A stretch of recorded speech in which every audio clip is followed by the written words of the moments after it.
পড়তে হবে, পরিবারকেও নামাজি বানাইতে হবে, নিজে পর্দা করতে হবে, পরিবারকেও পর্দায় রাখতে হবে,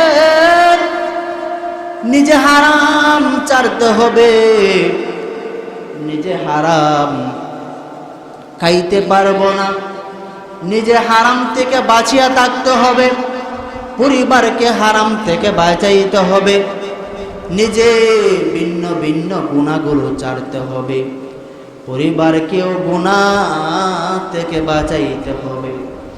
ও নবীর উম্মতের দল, নিজে 5 ওয়াক্তের নামাজ যদি হয়ে যায় তো নামাজের মহব্বত অন্তরে ডুববে, ঠিক কিনা? নিজে পর্দায় চলবো, নিজে যদি পর্দা করে চলতে পারি, নিজে যদি সুদ থেকে বাঁচতে পারি, নিজে যদি ঘুষ থেকে বাঁচতে পারি, নিজে যদি বিভিন্ন গুনাহগুলো ছাড়তে পারি, তো পরিবার আপনজন যারা আছে তাদেরকেও গুনাহ থেকে বাঁচানোর এই রকম মন মানসিকতা পয়দা হবে, ঠিক কিনা? আর যদি নিজেও নামাজ পড়ি না, পরিবারকেও নামাজের কথা বলি না, নিজেও পর্দা করি না, পরিবারকেও পর্দার কথা বলি না, নিজে ভিন্ন ভিন্ন পথে চলি, পরিবারটাকেও ভিন্ন ভিন্ন পথে চালাই, না রে যুবক ভাই, না রে মুরব্বী বাবা, নিজে 5 ওয়াক্তের নামাজ পড়তে হবে, তোমার মেয়েটাকেও 5 ওয়াক্তের নামাজের কথা বলতে হবে, তুমি নিজে পর্দায় থাকতে হবে, তোমার পরিবারকেও পর্দার ভিতরে আনতে হবে, নিজে সঠিক পথে চলতে হবে, পরিবারটাকেও সঠিক পথে চালাইতে হবে। তুমি নিজেই শুধু নামাজ পড়লা, তোমার পরিবার, তোমার বিবি, তোমার বাচ্চা, তোমার ছেলে, তোমার সন্তান, তাদেরকে নামাজের কথা বললা না, না রে যুবক ভাই, না। তুমি নিজে নামাজ পড়ো, তুমি নিজে আগে জাহান্নামের আগুন থেকে বাঁচো, তোমার পরিবার, তোমার আপনজন যারা আছে তাদেরকে জাহান্নামের আগুন থেকে বাঁচাও, কারণ জাহান্নামের আগুন বড় কঠিন, জাহান্নামের আগুন কিন্তু আমরা সহ্য করতে পারবো না।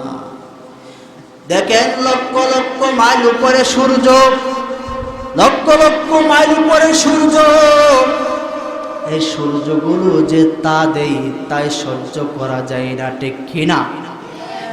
তো জাহান্নামের আগুন কিভাবে সহ্য করব? ও নবীর উম্মতের দল, এ মুরব্বী বাবা, এ যুবক ভাই, এই জন্য নামাজ পড়তে হবে, সঠিকভাবে জীবনটা পরিচালিত করতে হবে, আল্লাহর হুকুমগুলো পরিপূর্ণভাবে মানতে হবে রে যুবক।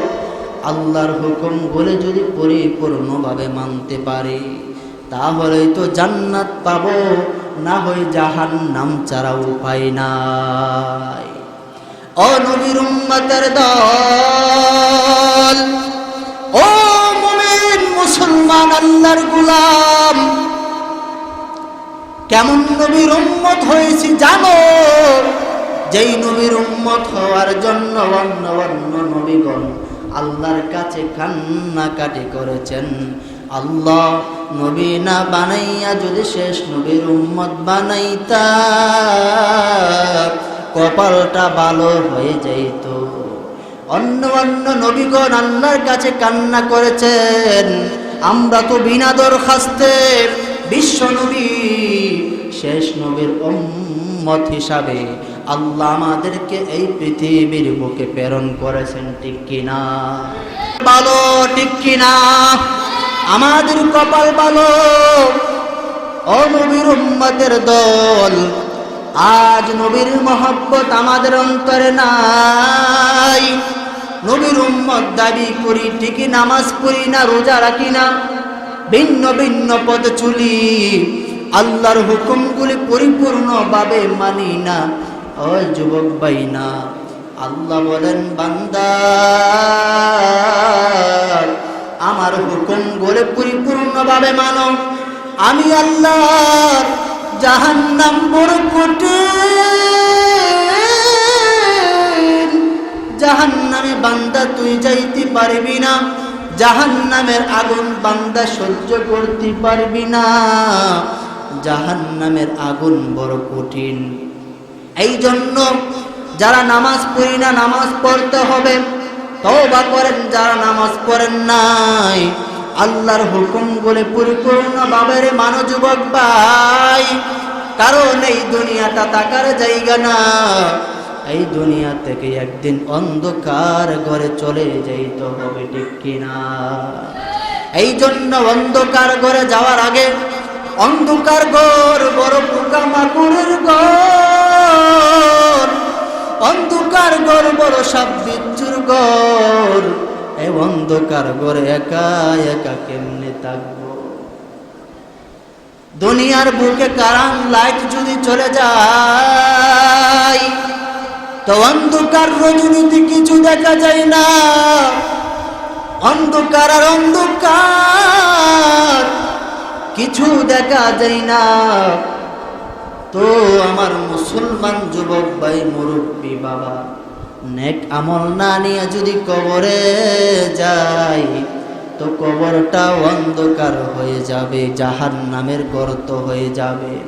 এই জন্য 5 ওয়াক্তের নামাজ পড়তে হবে, আল্লাহর হুকুমগুলি পরিপূর্ণভাবে মানতে হবে রে যুবক, আল্লাহর হুকুমগুলি পরিপূর্ণভাবে মানতে হবে, পর্দা করে চলতে হবে, 5 ওয়াক্তের নামাজ পড়তে হবে, ছেলে সন্তানকে নামাজি বানাইতে হবে, মেয়েটাকে নামাজি বানাইতে হবে, নিজের বিবিকে নামাজি বানাইতে হবে, নিজে আগে জাহান্নামের আগুন থেকে বাঁচতে হবে, তারপরে তোমার বেবি বাচ্চা পরিবার পরিজন আপনজন যারা আছে তাদেরকে জাহান্নামের আগুন থেকে বাঁচাইতে হবে রে মুমিন। এই জন্য যুবক ভাই, মুরব্বী বাবা, আল্লাহর নবীর উম্মতের দল কেমন নবীর উম্মত হয়েছি জানো? আল্লাহর নবীর যুগের এক পাপে গুনাহগার ছিলেন। আমরা তো গুনাহ করি তো নৈরাশ হয়ে যায় না, নৈরাশ হওয়া যাবে না। তওবা করলে, খাঁটি তওবা যদি করতে পারি তো আল্লাহ আমাদের জিন্দেগীর গুনাহগুলো মাফ করে দিবেন। এই জন্য নবীর উম্মতের দল এক যুবক ছিলেন, আল্লাহর নবীর যুগে যুবকটা হাউমাউ করে কান্না করে। যুবকটা যখন হাউমাউ করে কান্না করে, এই রাস্তা দিয়ে যাচ্ছিলেন খলিফাতুল মুসলিমিন হযরত উমর। খলিফাতুল মুসলিমিন হযরত উমর এই রাস্তা দিয়ে যাওয়ার পথে যুবকটাকে দেখে হাউমাউ করে যুবকটা কান্না করে। যুবকটার কান্না দেখে আল্লাহর নবীর সাহাবী খলিফাতুল মুসলিমিন ওমর কান্না করে। একজনের কান্না দেখে অটোমেটিক আরেকজন এমনিতেই কান্না করে, ঠিক কিনা? এই জন্য নবীর উম্মতের দল যুবকটা যখন হাউমাউ করে কান্না করে, যুবকটার কান্না দেখিয়া খলিফাতুল মুসলিমিন হযরত ওমর হাউমাউ করে কান্না করে। ওমর জিজ্ঞাসা করল, হে যুবক ভাই, তুমি কেন রাস্তার মধ্যে হাউমাউ করে কান্না করো? যুবকটাকে জিজ্ঞাসা করার পর যুবকটা ডাক দিয়ে বলে, ওমর, আমি কেন কান্না করি কেন জানো? আমি বড় পাপ করে ফেলেছি, আমি বড় পাপী, আমি বড় গুনাহগার। ওমর, আমি এত বড় পাপ করেছি, মনে হয় আল্লাহ আমাকে মাফ করবে না। ও নবীর উম্মতের দল, খলিফাতুল মুসলিমিন হযরত ওমরের কাছে বলার পরে ওমর রাদিয়াল্লাহু তাআলা আনহু নবীর দরবারে যাইতে রওনা করেছিলেন। ওমর রাদিয়াল্লাহু তাআলা আনহু খলিফাতুল মুসলিমিন হযরত উমর নবীর দরবারে যাওয়ার পরে মসজিদে নববীর মধ্যে যখন হযরত উমর পাটা রাখলেন, আল্লাহর নবী দেখতে পাইলেন উমরের চোখে পানি।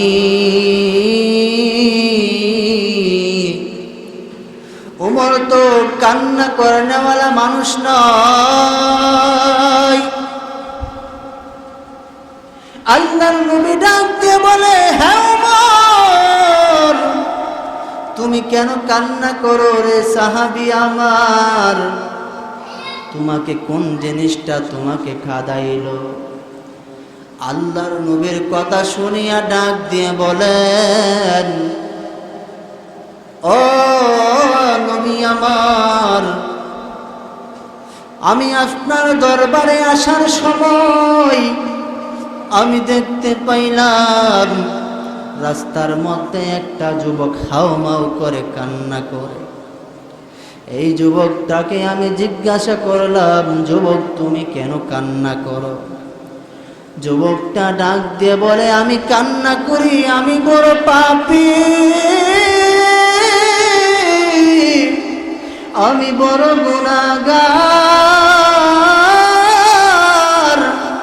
আমি এত পাপ করে ফেলেছি, মনে হয় আল্লাহ আমাকে মাফ করবে না। আমি 3.5 হাত কবরে গিয়ে কি জবাব দিব? নবীর কাছে এই কথাগুলো বলার পর আল্লাহর নবী ডাক দিয়ে বলে, উমর,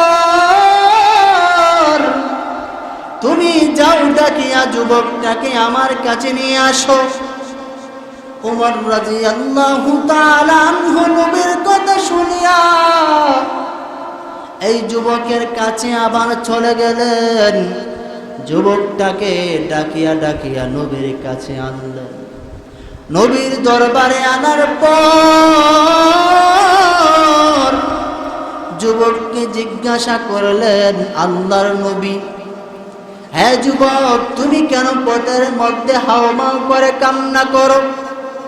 যুবকটা ডাক দিয়ে বলেন, নবী আমার,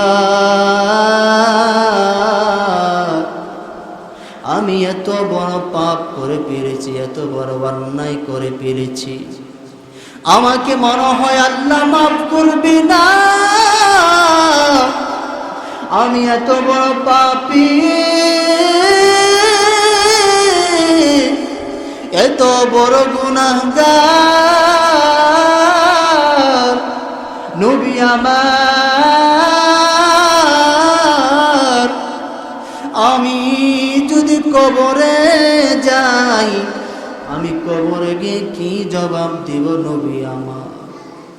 আল্লাহর নবী যুবকের কথা শুনিয়া ডাক দিয়ে বললেন, এ যুবক, তুমি এত বড় গুনাহ করে ফেলেছো রে যুবক, তুমি তাহলে বলো তোমার গুনাহ বড় নাকি আল্লাহর আসমান জমিন বড়? যুবকটা আবার নবীর কথা শুনিয়া ডাক দিয়ে বলেন, নবী আমার, আল্লাহর আসমান জমিন বড় না, বরং আমার গুনাহ বড়। আল্লাহর আসমান জমিন ছোট, আমার গুনাহ হলো বড়। যুবকের কথা শুনিয়া আল্লাহর নবী আবার ডাক দিয়ে বলেন, যুবক, বলো না তোমার গুনাহ বড় নাকি আল্লাহর আরশ কুরসি লৌহ কলম বড়? যুবকটা আবার নবীর কথা শুনিয়া ডাক দিয়ে বলেন, নবী আমার, আল্লাহর আরশ কুরসি লৌহ কলম বড় না, বরং আমার গুনাহ বড়। আমি এত বড় গুনাহ করে ফেলেছি। আল্লাহর নবী আবার ডাক দিয়ে বলেন, যুবক, তোমার গুনাহ যদি বড় থাকে, তোমার গুনাহ যদি বড় হয়ে থাকে যুবক, তাহলে তুমি বড়, তুমি কি শিরিক গুনাহ করে ফেলেছো? যুবকটা এবার ডাক দিয়ে বলেন, নবী আমার, আমি শিরিক গুনাহ করি নাই। আল্লাহর নবী ডাক দিয়ে বলেন, তুমি কি গুনাহ করেছো বলো। আল্লাহর নবীর কথা শুনিয়া যুবকটা বলে, নবী আমার, আমি এত বড় গুনাহ করেছি। ও ইয়া রাসূলুল্লাহ, ইয়া হাবিবাল্লাহ, আপনি যদি আমার গুনার কথা শুনতে পান, আপনার চোখের পানি ধরে রাখতে পারবেন না গো নবী আমার, আমি এত বড় গুনাহগার। আল্লাহর নবী আবার ডাক দিয়ে বলেন, এ যুবক, তাহলে বলো না তুমি কি এমন গুনাহ করে ফেলেছো যুবক। যুবকটা এবার হাউমাউ করে কান্না করে আর বলে, ইয়া রাসূলুল্লাহ, ইয়া হাবিবাল্লাহ, আমি এত বড় গুনাহগার,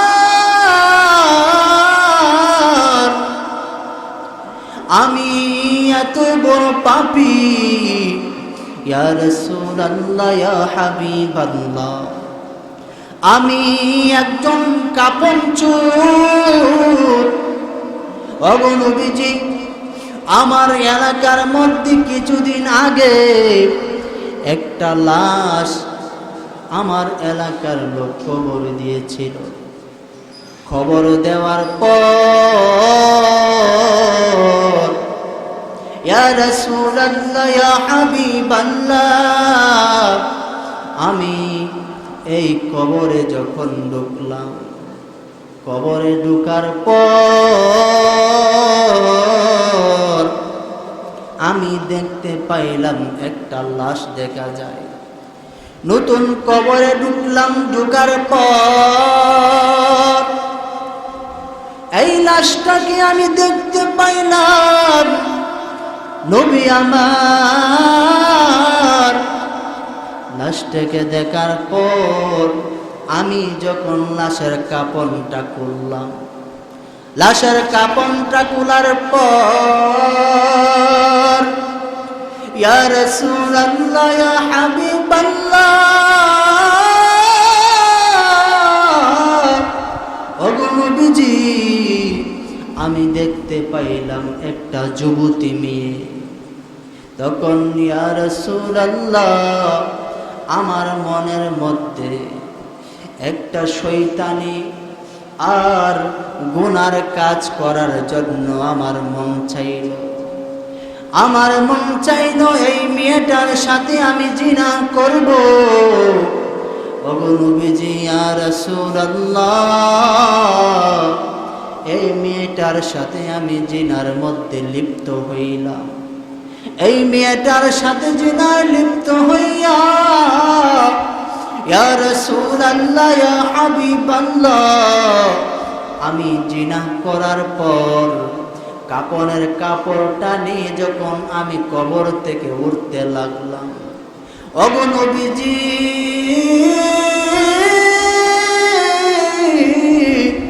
ইয়া রাসূলুল্লাহ, ইয়া হাবিবাল্লাহ, কাপড়ের কাপড় নিয়ে যখন আমি কবর থেকে উঠতে লাগলাম, ওগো নবীজি, কে জানে আমাকে পেছন দিয়ে ডাক মারলো, হে যুবক, তোর বাড়ি কোথায়?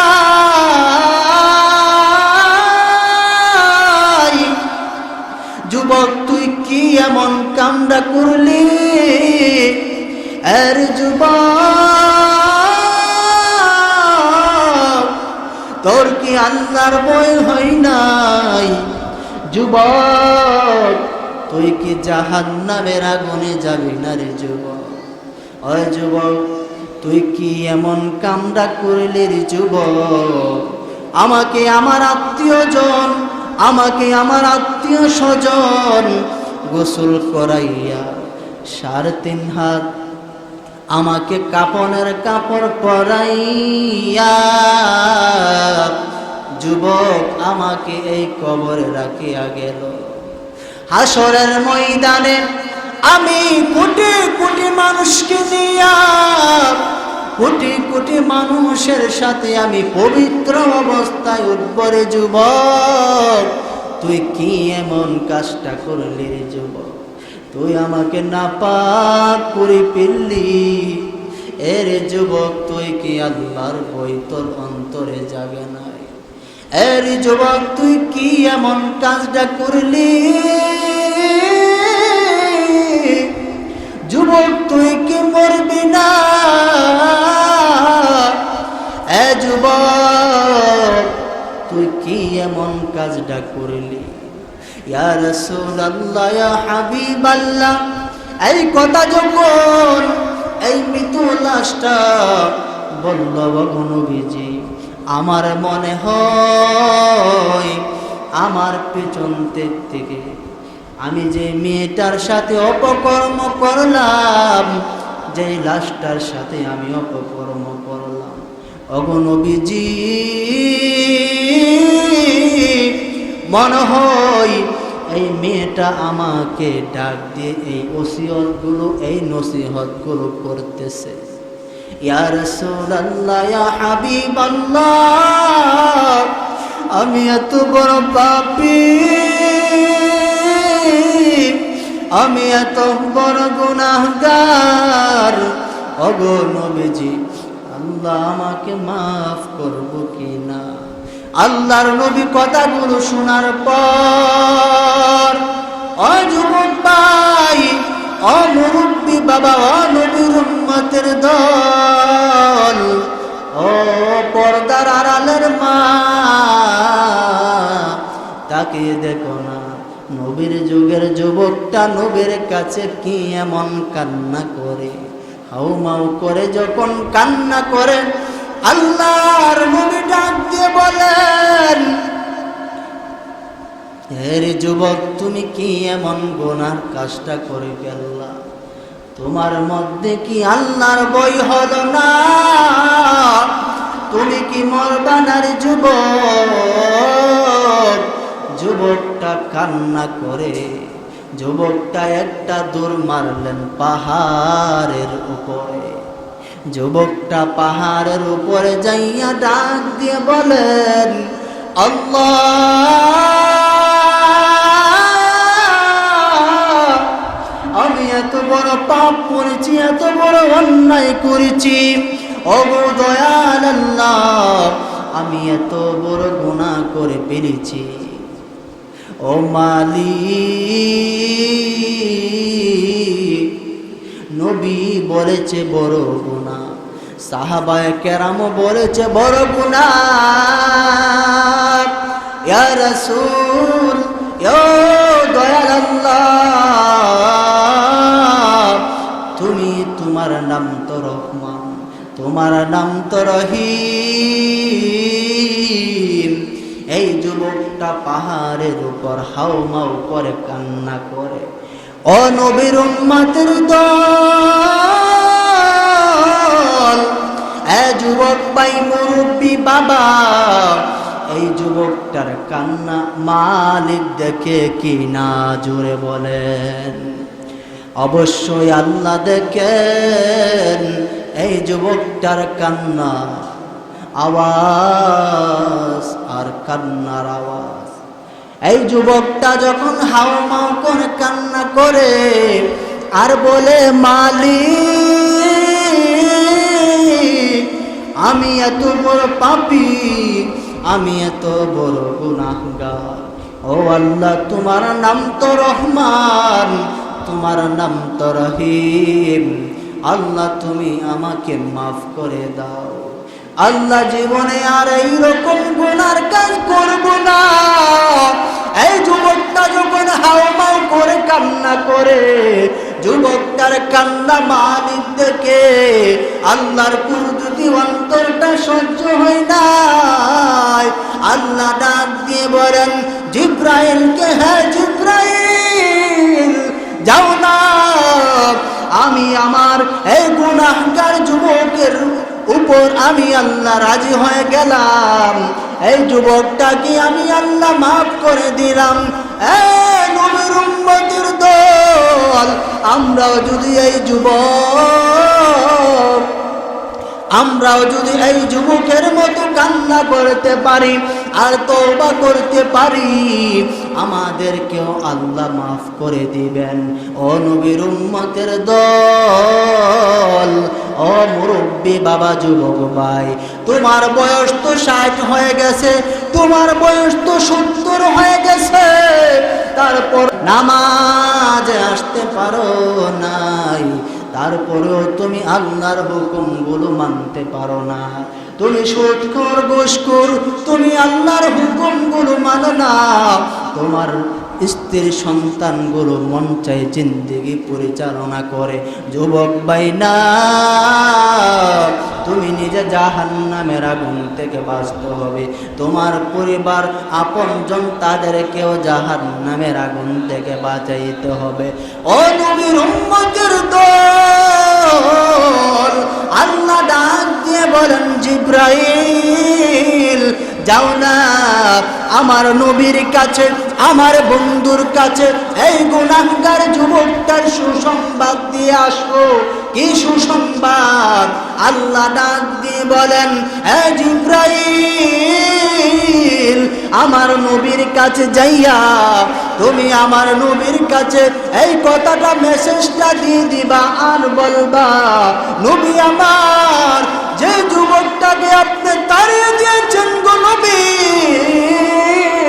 যে যুবকটাকে আপনি বলেছেন যুবকটা গুনাহগার, যে যুবকটাকে আপনি বলেছেন পাপী, ও নবী আমার, আপনি এই যুবকটাকে, আল্লাহ ডাক দিয়ে বললেন, হে জিবরাইল, আল্লাহ আমার বন্ধু নবীর কাছে যাইয়া বলবা যে এই যুবকটার জিন্দেগীর গুনাহগুলো আমি আল্লাহ মাফ করে দিয়েছি।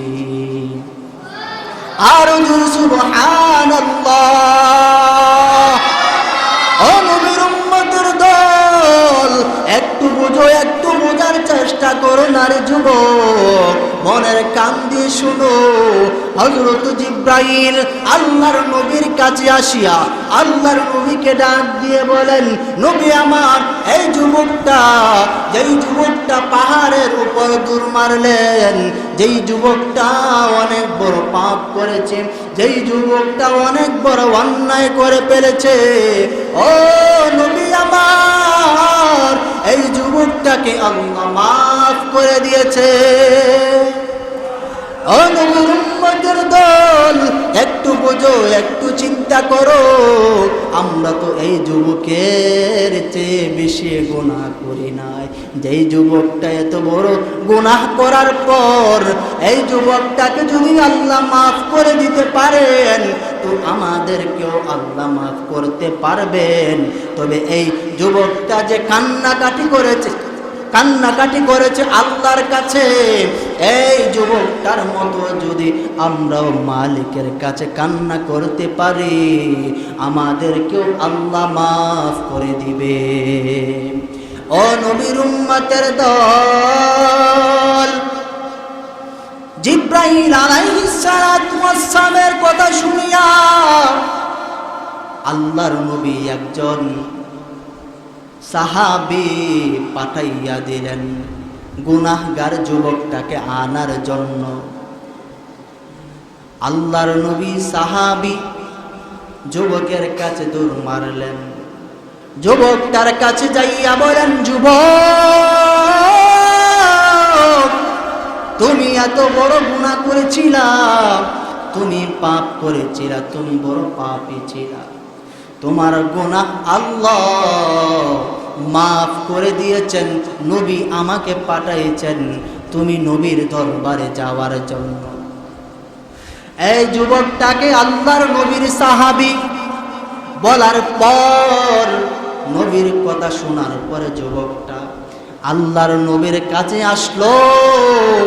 আল্লাহর নবীর কাছে আসার পর আল্লাহর নবী ডাক দিয়ে বলেন, হে যুবক, তুমি পাহাড়ের উপরে যাইয়া তুমি আল্লাহকে এবং আল্লাহ বলে ডাক দিলা, তুমি মালিককে এমন খুশি করলা রে যুবক, তুমি এমন গুনাহ করেছিলা, তুমি এত বড় পাপ করেছিলা,